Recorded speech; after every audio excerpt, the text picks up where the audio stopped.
Bonsoir, bienvenue dans vos conversations chaque soir en direct depuis Paris. On se passionne et d'abord pour la politique. Ce soir, je reçois la députée de Paris, Olivia Grégoire, porte-parole du groupe La République En Marche à l'Assemblée nationale.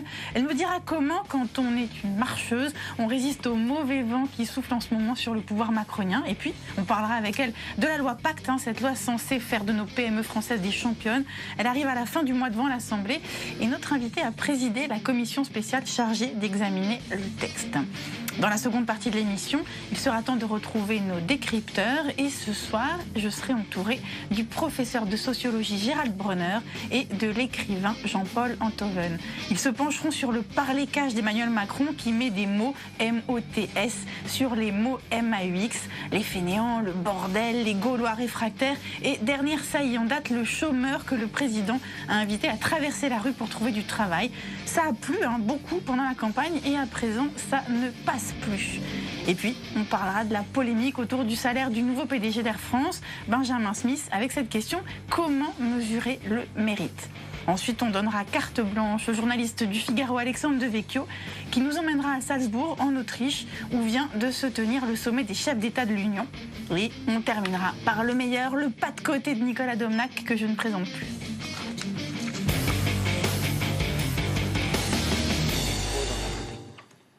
Olivia Grégoire, bonsoir. Bonsoir. Alors, vous êtes députée La République En Marche de la 12e circonscription de Paris, porte-parole du groupe La République En Marche, toujours à l'Assemblée nationale.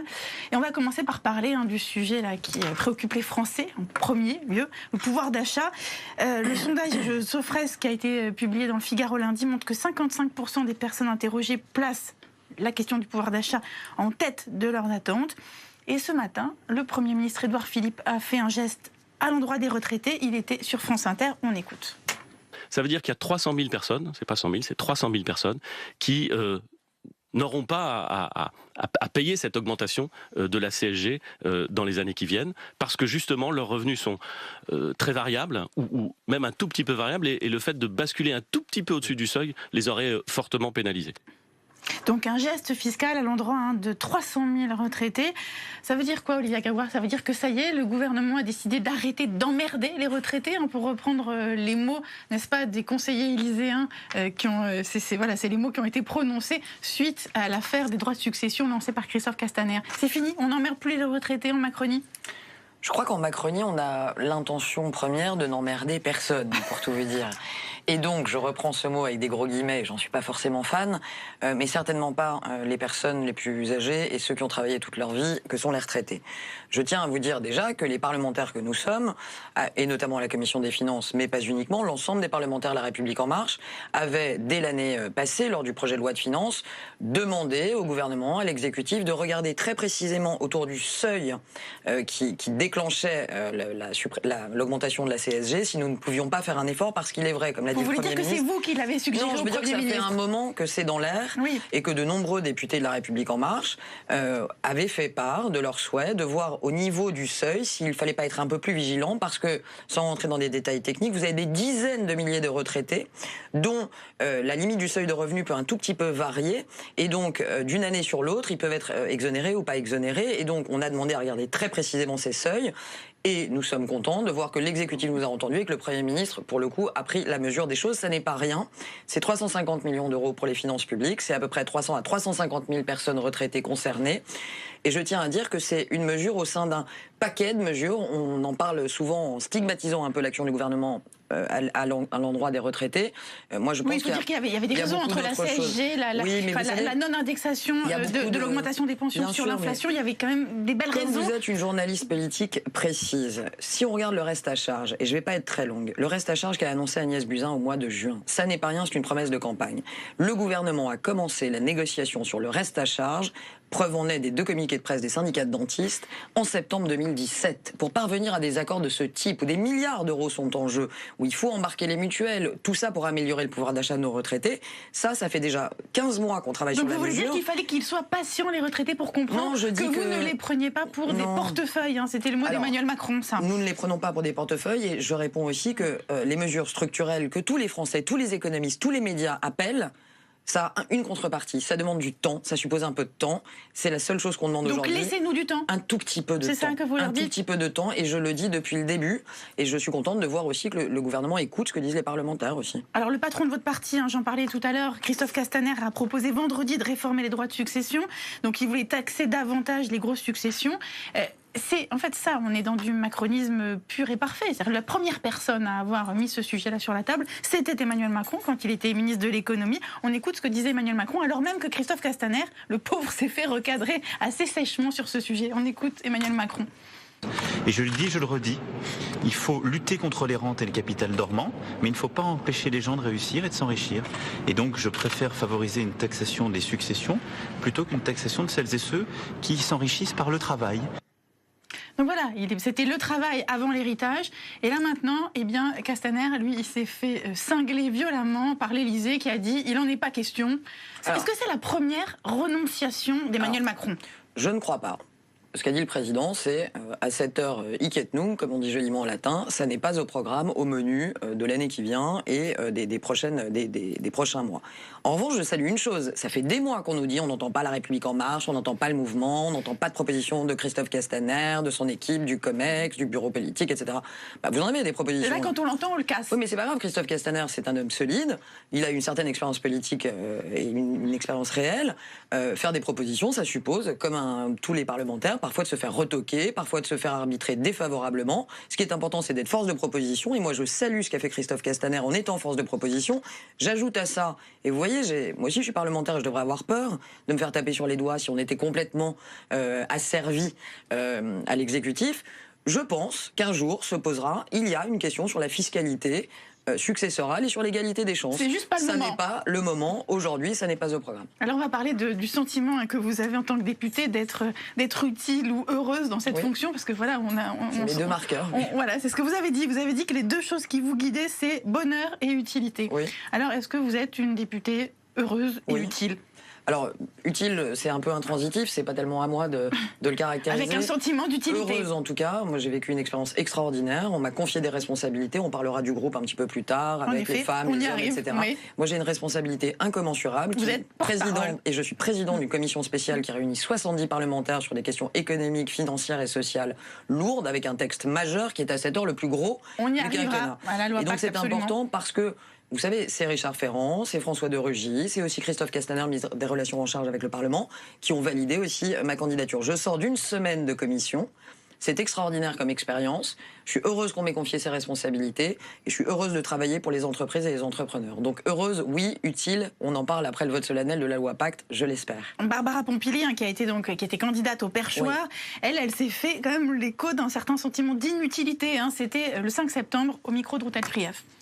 On a besoin que cette Assemblée devienne le pivot de nos institutions. Et aujourd'hui, les députés ont un peu le sentiment qu'ils ne servent pas à grand-chose, alors que leur rôle est essentiel puisqu'ils savent ce qui se passe à la base et qu'ils peuvent porter des politiques. Elle se trompe, Barbara Pompili ? Alors d'abord, j'adore Barbara Pompili, donc je vais le préciser, c'est une femme dont on a besoin, c'est une femme qui nous apprend beaucoup aussi au sein du groupe, notamment pour ma part sur les questions écologiques. Je pense que c'est un peu massif ou caricatural. Je pense que nombre de mes collègues parlementaires se sentent utiles. Après, ce qu'on découvre, c'est que être parlementaire, c'est aussi un peu, je vais être caricatural aussi, mais c'est un peu l'auberge espagnole. C'est-à-dire qu'il faut trouver ses sujets, il faut porter ses sujets, et quelque part, personne ne vous attend. On ne vous donne pas un sujet. Il faut montrer qu'on en a envie, il faut montrer une force de travail, il faut savoir convaincre. Pour être utile, il faut se bagarrer. Il faut se bagarrer, il faut beaucoup travailler, et c'est bien souvent dans des commissions tardives de nuit, et bien plus que sur des plateaux ou dans les médias, parfois, que l'utilité est réelle. Et je dois dire qu'il y a beaucoup de nouveaux parlementaires, notamment des gens qui viennent de la société civile ou des gens très jeunes. Il ne suffit pas d'aller faire une radio ou un plateau pour exister et pour se positionner sur un sujet. La politique, ça suppose beaucoup de travail. Et donc, comme il faut du temps pour préempter des sujets, il est normal que 15 mois après le début de notre mandature, tous les députés, les plus de 300, n'aient pas tous trouvé leur place. Mais j'ai bon espoir que ça s'arrange dans les mois qui viennent. Et on voit de nombreuses pépites émerger. Et j'insiste, je pense notamment à Charlotte Lecoq sur les questions de santé au travail. Je pense à Bénédicte Perrol, 26 ans, vous citez incollable deux femmes, Olivia sur Grégoire. La fiscalité écologique. Vous citez deux femmes. Or, c'est pas une femme qui a été élue patronne de votre groupe. Hein. C'est Gilles Legendre, 60 ans, proche de Richard Ferrand.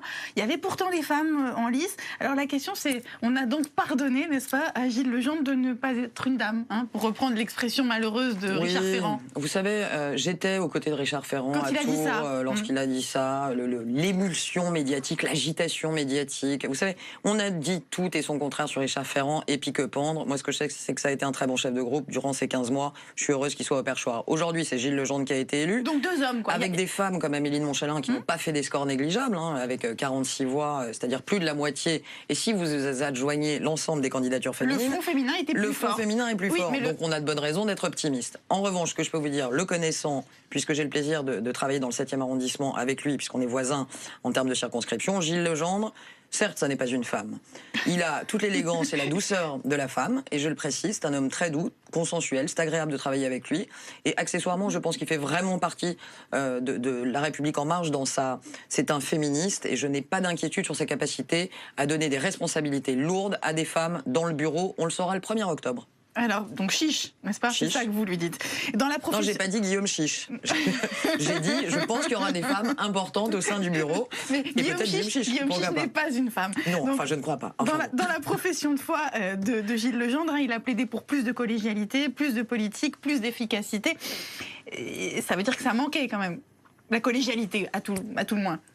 On ne peut pas tout avoir au démarrage. On s'est retrouvé 312 au mois de juin 2017. Personne ne se connaissait. On avait des origines très diverses en matière politique. Certains n'avaient jamais fait de politique, d'autres venaient de la gauche, de la droite, des associations, de la société civile. Bref, il faut le temps pour qu'un team, enfin un esprit d'équipe se constitue. Et je pense que c'est la même chose dans les entreprises. Je veux dire, quand vous mettez en place un conseil d'administration ou un comité exécutif, il faut un peu de temps pour que ça prenne, comme on dit.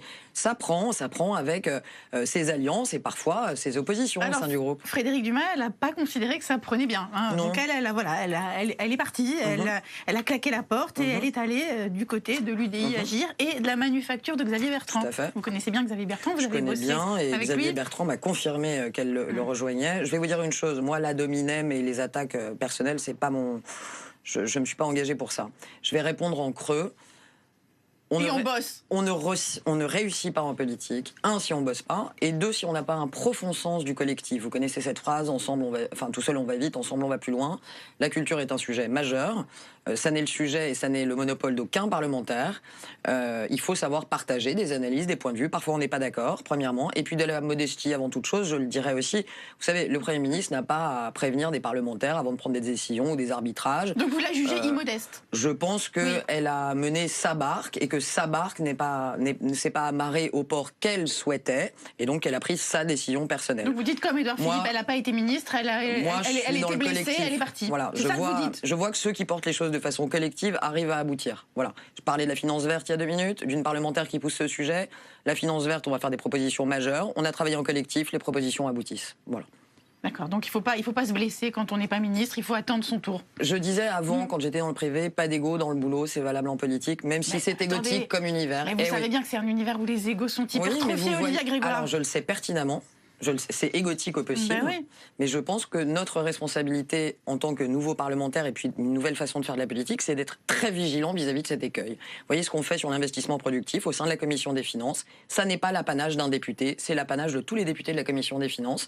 Ce qu'on a fait sur le verrou de Bercy, on l'a voté à l'unanimité avec les oppositions, c'est du collectif et c'est comme ça qu'on réussit.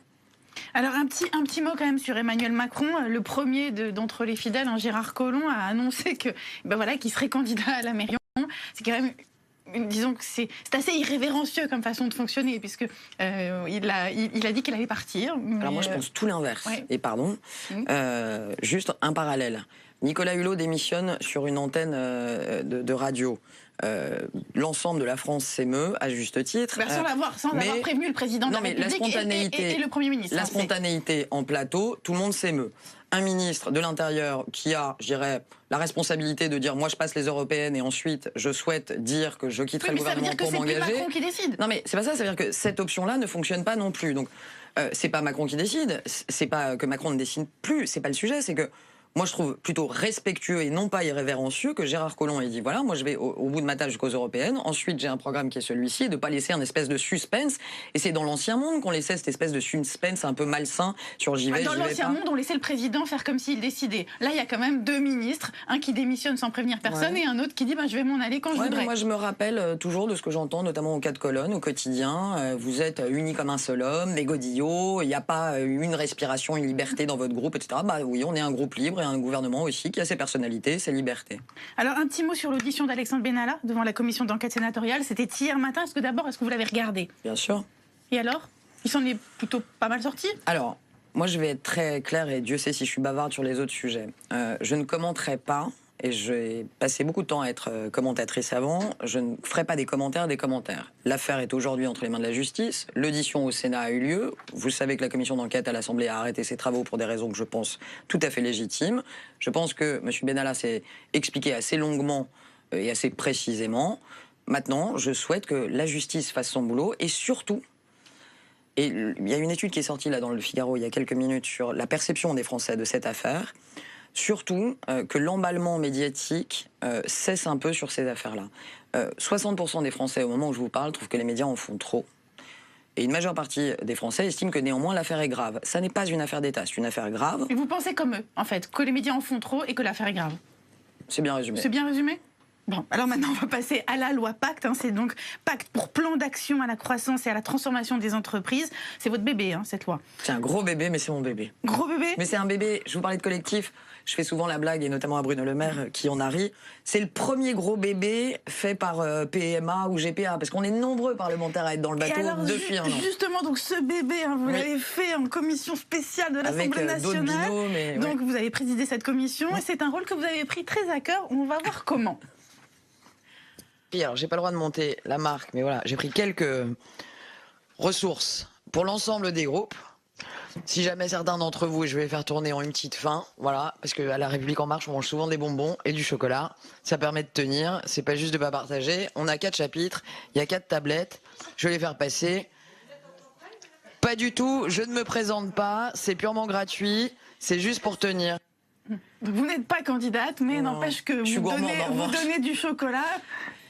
53 heures de débat en commission. Je suis heureuse qu'on ait d'abord le record, puisque c'est la plus grosse commission jusqu'à ce mois. Et le texte arrive à l'Assemblée fin septembre, 73 articles. Mais il devrait y en avoir le double à la suite de l'examen de 2300 amendements que nous avons fait en 53 heures. Mais c'est juste terrifiant, ça, Olivier Grégoire. Non, ça n'a rien de terrifiant. Vous savez, l'économie, la croissance des entreprises, le financement de nos entreprises, l'objet social, l'intéressement, la participation pour les salariés, je veux dire, les privatisations sont de gros sujets, ça nécessite une grosse loi, ça nécessite que tous les parlementaires soient à la manœuvre. Mais est-ce que ça va être la loi la plus macronienne de toutes? C'est-à-dire qu'avec vraiment... C'est une loi très macronienne. Parce que à la fois des mesures libérales qui vont plaire aux patrons et des avancées sociales. C'est ça l'idée. Moi je dis souvent, on est ceux qui avons dit nous voulons dépasser le clivage droite-gauche, donc je ne fais pas partie de ceux ou celles qui remettent le clivage sur le devant de la scène. Donc moi en fait j'ai pas envie de dire qu'il y a des mesures de gauche et des mesures de droite. C'est pas comme ça. Ce que j'ai dit. Non mais des mesures libérales ou des mesures d'inspiration sociale. Attention. Enfin, moi je vois droite derrière libéral et gauche derrière social. Enfin Emmanuel Macron il disait et droite et gauche. Alors c'est une pas loi... des gros mots non plus. Non mais c'est et droite et gauche, et ce que je veux dire c'est que c'est au-delà de ça. Moi droite-gauche, si vous voulez, le positionnement c'est pas mon sujet.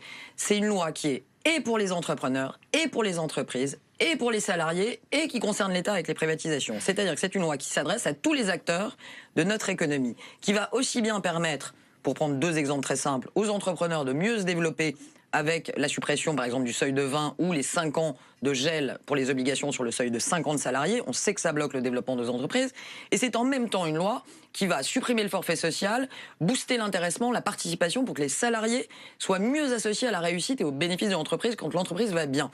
Donc c'est à la fois, effectivement, renforcer notre économie et nos TPE et nos PME, et en même temps, partager la valeur le mieux possible avec les salariés et avec des avancées sociales non négligeables aussi sur les administrateurs salariés, sur les fondations d'actionnaires. Ça veut dire marcher sur les 2 jambes, puisqu'on a beaucoup reproché à Emmanuel Macron de ne pas marcher assez sur sa jambe gauche, jambe sociale, jambe ce que vous voulez. Là, il va marcher sur cette jambe-là. C'est une loi qui est très équilibrée et il n'y a encore pas de secret, c'est ce que je vous disais au démarrage. C'est une loi qu'on a beaucoup critiquée, et moi j'étais au milieu des critiques sur mais quand est-ce que cette loi arrive, pourquoi est-elle décalée, etc. C'est une loi qui a pris du temps parce qu'elle a été co-construite avec les partenaires sociaux, avec avec d'autres parlementaires. On est nombreux à avoir été associés. Et vous savez, il n'y a pas de secret. Pourquoi vous avez vu ces images où, au-delà du chocolat, il y avait une relative bonne ambiance dans la commission spéciale? C'est parce que lorsqu'on écoute les autres et qu'on travaille aussi avec les oppositions, on crée du consensus, de la bonne humeur, et je pense que c'est comme ça qu'on avance. Et bien maintenant, j'accueille l'éditorialiste Nicolas Domnac pour les questions en plus.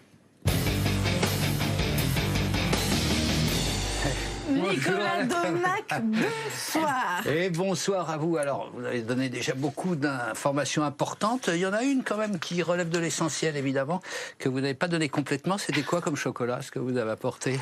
C'est du bon. J'ai un de vos confrères qui a les yeux de lynx et qui a réussi à voir la marque. Et donc, pour faire plaisir à tout le monde, j'ai pris toutes les sortes de chocolat. Ce qu'il y a de sûr, c'est que je pense que l'écoute, je ne voudrais pas paraphraser Gérard Collomb parce que ça pourrait être mal compris, mais je pense qu'aujourd'hui, il faut qu'on soit très vigilant et que quand on est président de commission spéciale, votre job, c'est la neutralité, que chacun puisse s'exprimer. Ça n'est pas de défendre mon point de vue, c'est d'écouter ceux des autres. Et je dois dire qu'avec l'aide des parlementaires de La République En Marche et des oppositions, on a réussi sur un texte qui est quand même complexe à éviter les crises et les hostilités. Voilà. Après, il y a la séance qui arrive, je vous l'accorde. On n'a pas encore bien vu une seule mesure pour les salariés, qui aurait son impact. Allez, pour vous, non mais pour vous, celle que vous choisiriez et qui aurait une chance, de fond, de redonner un sens, comment vous avez dit tout à l'heure, libéral social ou social Non, libéral. justement, ni libéral ni social, tout à la fois. Moi, je suis très étonné. Une seule, le forfait social. C'est-à-dire l'intéressement, la participation. C'est-à-dire, je prends un exemple. Un entrepreneur qui veut distribuer 120 000 euros à ses salariés. Au moment où je vous parle, ça lui coûte 20% de 120 000, ça lui coûte 24 000 euros. C'est-à-dire que son partage de 120 000 va lui coûter 144 000 euros. On supprime le forfait social, il a possibilité de mettre 24 000 euros de plus à partager à ses salariés. Ça veut dire qu'il va distribuer 144 000 et non pas 120. C'est au bout plus d'argent pour les salariés. Voilà. On va attendre de voir comment ça se concrétise. Hein. C'est très important, vous savez, le forfait social et la participation. Bien, mais on est en train, en plus, et vous savez, il y aura certainement des ajouts, parce que l'avantage de la commission et de la séance, c'est qu'on va enrichir le texte. Vous risqueriez d'être étonné sur notre capacité à faire des propositions fortes en matière de participation. On demande que ça. Alors, juste une précision biographique quand même. J'ai vu que, avant d'être avec Xavier Bertrand, vous avez été jeune avec Madelin. Alors, comment on peut avoir été jeune, jeune, ça je comprends, comment on peut avoir été jeune avec Alain Madelin? C'est fou que vous me posiez cette question, si non, je peux me permettre. On a envie de savoir comment vous l'avez vécu. En 1999, il y avait les élections européennes, et j'étais au siège de démocratie libérale, pas loin, rue de l'Université. Un jeune journaliste de Canal+, brillant, qui se nommait John-Paul Lepers, pour ne pas le citer, m'interroge. Je vous assure qu'il me pose exactement la même question que vous venez de me poser. Et vous répondez? D'abord, je suis très étonné de la question, qui est comment peut-on avoir 20 ans et être libéral? Moi, j'étais assez étonné.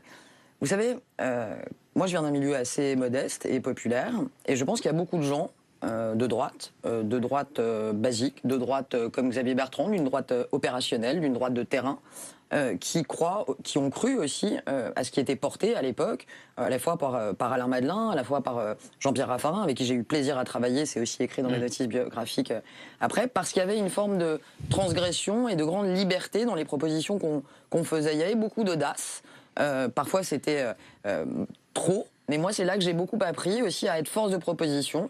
Avec une grande claque au résultat électoral. Bien sûr. Mais c'est comme ça qu'on apprend, les claques. Dernière question, Nicolas. Une dernière, alors ça va être une question quand même. Vous avez aussi connu Emmanuel Macron à Sciences Po. Mais est-ce qu'on connaît vraiment Emmanuel Macron? Vous avez l'impression de le connaître? Ah, pas du tout. Voilà. On ne connaît pas bien. Non, parce qu'on a du mal, les Français aussi. Oui, mais vous savez, je trouve qu'il y a un truc qui est très français. Les Américains appellent ça le double bind, c'est la double contrainte, c'est une problématique psychologique, voire psychiatrique. On connaît très bien, on est proche d'un président, ça va pas. On connaît trop, on connaît pas, ou il est trop transgressif, on n'arrive pas à le décoder, ça va pas. Moi, je préfère quelqu'un, et je l'assume, qui met les pieds dans le plat de façon, et c'est moi la porte-parole qui parfois doit aller avec mes collègues défendre l'indéfendable. On a entendu tout à l'heure sur Collomb. Mais la vraie vérité, si on traverse la rue, et d'ailleurs le syndicat de l'hôtellerie s'est très vite réveillé, c'est que c'est la vraie vérité. On a un problème d'adéquation d'offre et de la demande. Qu'est-ce qui compte dans le fond? Et moi je suis une femme opérationnelle. Est-ce que c'est les mots pour le dire? Je connais la phrase de Camus. Ou est-ce que c'est le fond de la pensée? Le fond de la pensée, elle est réelle. Bon, Emmanuel Macron, on ne le connaît jamais. C'est un personnage qui est assez mystérieux. Et je pense que c'est bien. On avait dit que ce serait pas un président normal. Et moi, je suis contente de ne pas avoir un président normal. Bah oui, mais le brio, parfois, s'exprime par une forme d'anormalité. Eh bien, merci Nicolas. Maintenant, Olivia Grégoire, on arrive à une séquence qu'on aime bien dans cette émission. On est allé vous chercher sur la toile.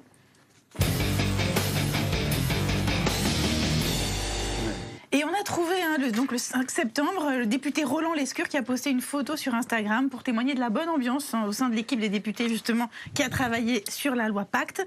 Donc on vous y voit entouré de Stanislas Guérini, Marie Lebec, Roland Lescure, donc, Célia de Lavergne, Guillaume Casbarian et Jean-Noël Barrot. Parfait. Voilà. Et donc le même Roland Lescure, il a aussi filmé. Il n'a pas seulement fait des photos, il a filmé un mannequin challenge à bord de la navette fluviale du ministère de l'économie. Il l'a posté sur Twitter. On regarde.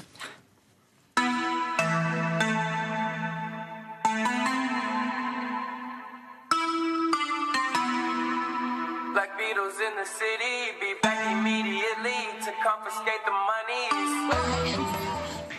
Et alors, donc évidemment, la vidéo a reçu un accueil moqueur, mais ça, je vous épargne les tweets. Mais nous, ça nous a fait penser à autre chose. Olivia Grégoire, regardez. Elle lip up.